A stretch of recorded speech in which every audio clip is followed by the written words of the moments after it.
Hi, I'm Bahar. I'm originally from Iran, and my husband Dipayan is from Bengal, India.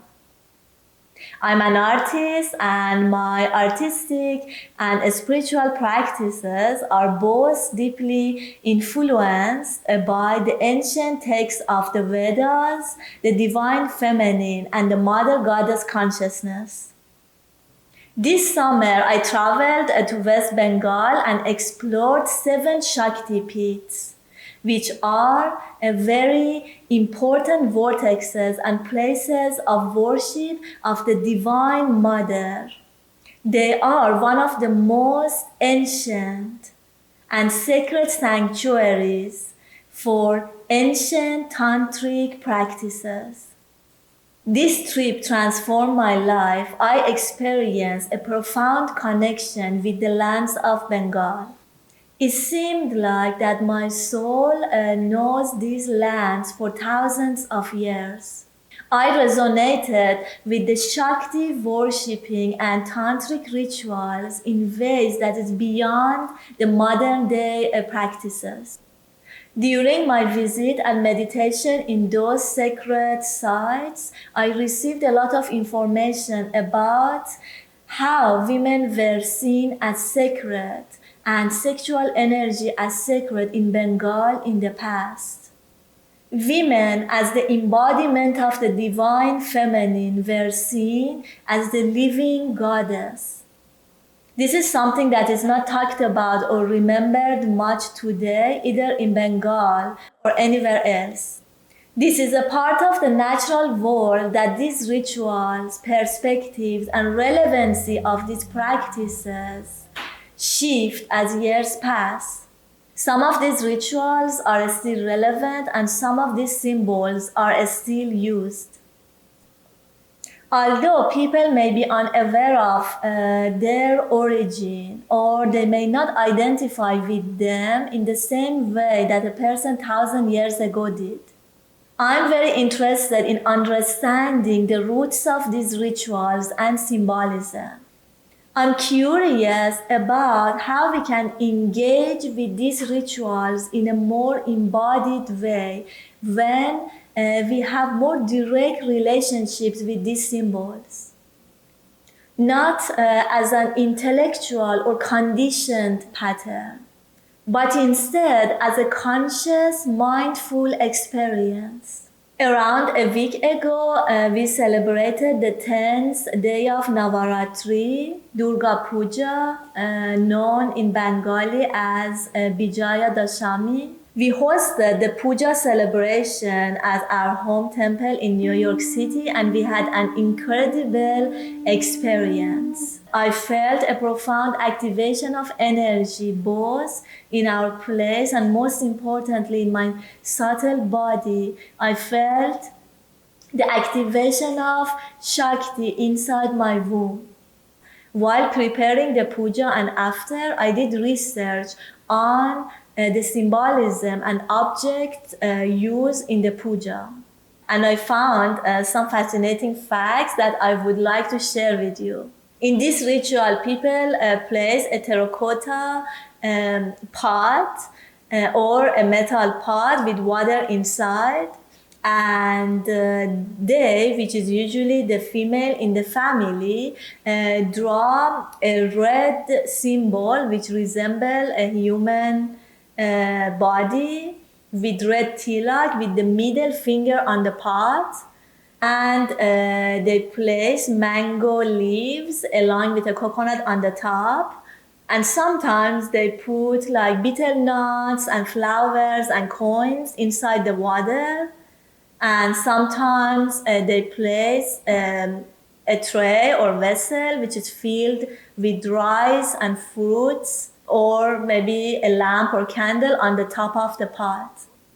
My husband said that the pot is the most important element of the ritual and it is regarded as the goddess, but he didn't know what's the reason behind it. He had known this since childhood, having seen and performed it himself. I like to share with you what I found about the symbolism of the pot and the red symbol, as they are interconnected. They both share the same origin, and also some information about the importance of using the middle finger in spiritual rituals, especially the Hindu rituals. The red symbol that resembles a human is known as Bengali Swastika. There is another version of swastika that is associated with the fire element and the sun. While I was doing research on the Bengali swastika, I realized that most of the information is focused on the auspiciousness of this symbol. So they use this symbol in many auspicious, almost all the auspicious events in Bengal. In one blog, I found out that they use this symbol as Shakti's invocation. And one commenter on this blog mentioned that this symbol resembles the goddess Lajja Gauri. And I found out that it is exactly what it is. So I would like to share with you who the goddess Lajja Gauri is and her association with the pot. And I included all the references I use in the description so you can look them up. And I hope that you find this information useful and enjoyable. This red symbol, which is known as Bengali Swastika, embodies the essence of the great mother goddess, known by names such as Aditi, Adi Shakti, Matangi, Lajja Gauri, and others. According to the ancient Vedic principle, she is considered as the most ancient and fundamental deity.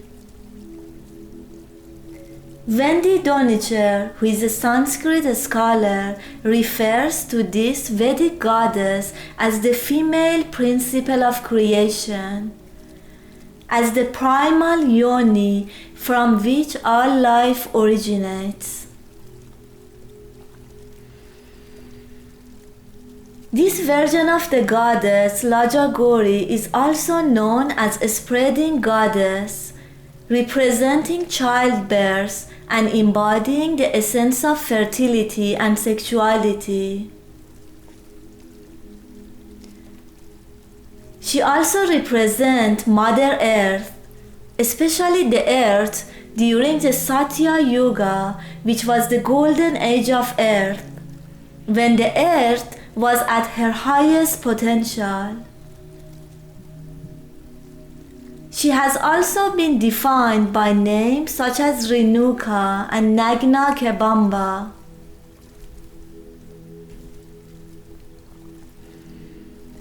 This is a very ancient symbol that has been used not only in India but in many cultures, including the Indus Valley civilization, prehistoric Egypt, Neolithic Western China, South America, the Near East and Western Europe.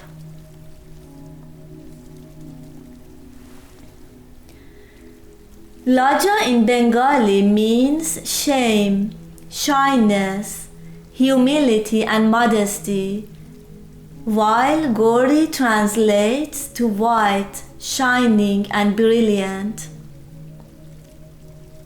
The term Gauri is often used as an attribute for the goddess Parvati, especially in her Mahagauri manifestation, which is an aspect of goddess Durga and is worshipped on the 8th night of Navaratri.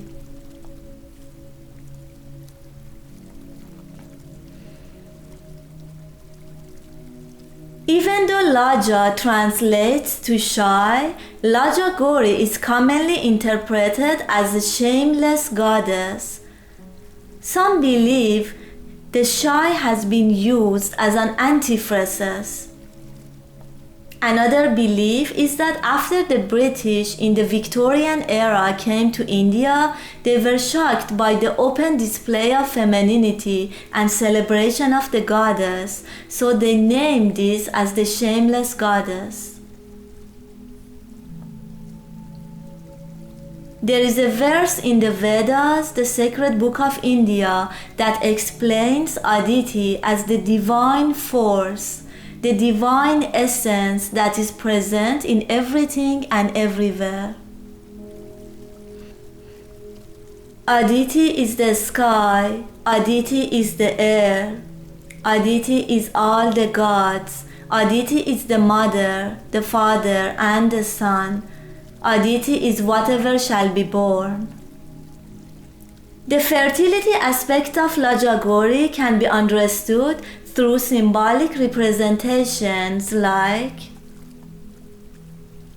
a blooming lotus flower,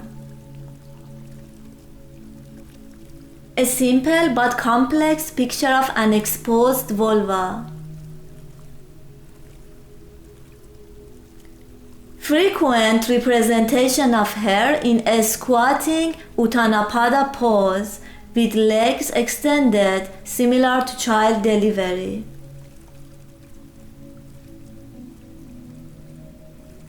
Her belly that frequently represents pregnancy and fullness. A pot which is a powerful symbol of fertility and creation. The pot also represents the womb, yoni, as well as the ultimate fulfillment and abundance in both physical and spiritual dimensions. And last but not least, her association with water.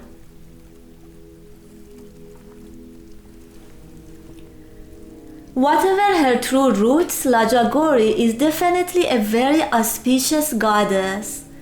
Everything about her exudes life, creativity, and abundance. Her images are almost always associated with the springs, waterfalls, and other sources of rushing water, which are powerful representations of life-giving force. On one of her depictions, based on which I created this painting, she is sitting on a lotus throne in the middle of a vibrant, lush landscape. Pouring waterfalls falling down from nearby cliffs, with crystal clear springs bubbling up at her feet, creating a pool of water that overflows with blooming lotus flowers. The water is rendered with dynamic swirling currents representing the life-giving power of the natural elements. The life-giving aspects of Lajja Gauri can also be interpreted as Soma, the deity of the elixir of immortality. Soma, which is the primal juice that gives life to everything.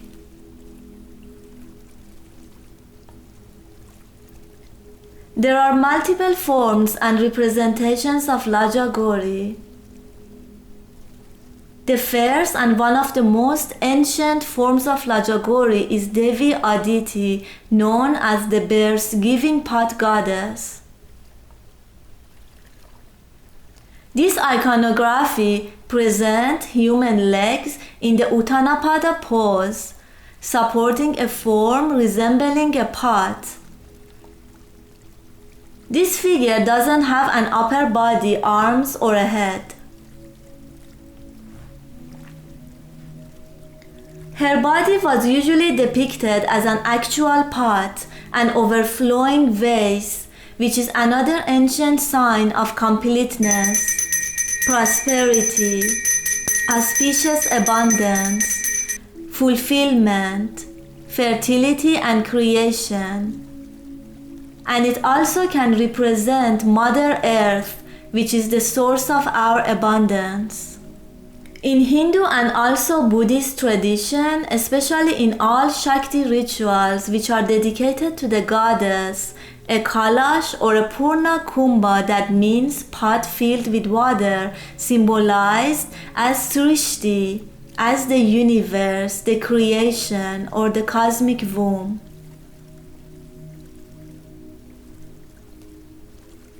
It's very necessary to have kalash in any worship. The kalash is filled with water in which some flowers, coin, and a betel nut are put, and a mango spring and a coconut are placed on the top. This was probably the place of lotus. Coconut is a symbol of divine consciousness in many spiritual traditions, a symbol of divine blessings, purity, and fertility.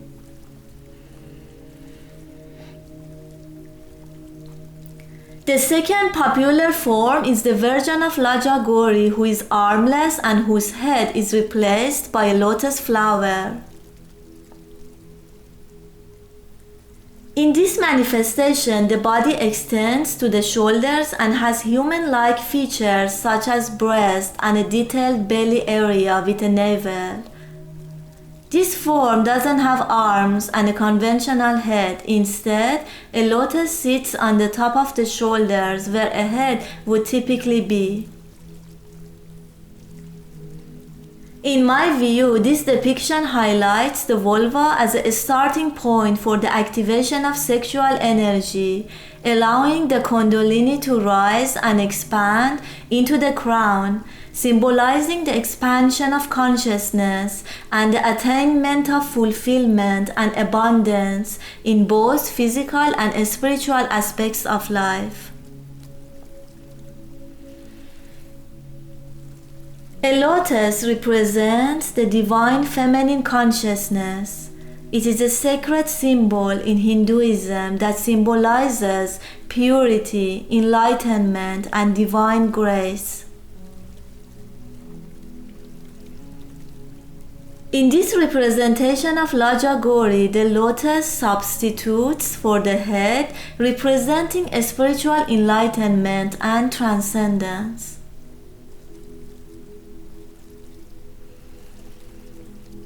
It's interesting to mention that water, pots, and lotuses are also frequently seen in modern representations of the popular goddess Lakshmi, who is the patroness of prosperity and material fulfillment.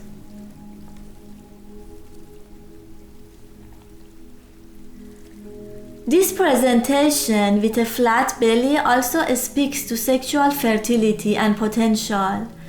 She represents a useful feminine energy like a newlywed who has a very fertile body, the ability to create an abundance of offsprings or new growth.